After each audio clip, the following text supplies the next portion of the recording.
Assalamualaikum, jumpa lagi dengan Kak Bina. Okey, hari ni Kak Bina nak bagi tahu macam mana nak buat cucur manis. Ada yang belum tahu lagi, ada yang dah tahu. Okey, Kak Bina nak buat lagi, nak bagi tahu korang.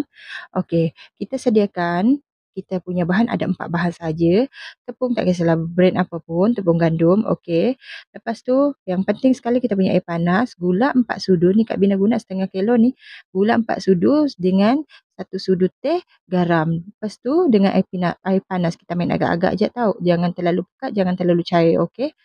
Okey, lepas tu bila dah nampak okey dah sebati, Kak Bina sediakan tu air dekat tepi untuk saya selalu bila setiap kali saya masukkan dough kat dalam kuali, saya akan basuh tangan supaya tak melekat. Kita punya tadi dough tu, masukkan cucuk manis tu. Okey, pastikan minyak panas kita tu panas.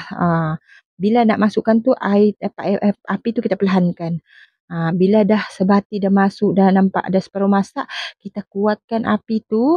Jangan gaul dulu baru letak. Bila dah separuh masak tu baru kita gaul. Itulah tips supaya dia tak melekat, supaya dia nampak cantik. Makin lama makin cantik, makin bulat, molek je cantik nanti.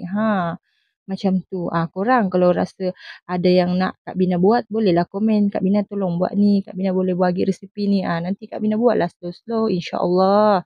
Terima kasih juga yang selalu tengok dan support Kak Bina tau. Okey, nanti jumpa lagi di next video Kak Bina. Sedap ni minum-minum petang-petang. Daripada beli, baik buat sendiri. Jangan lupa like, comment, and subscribe.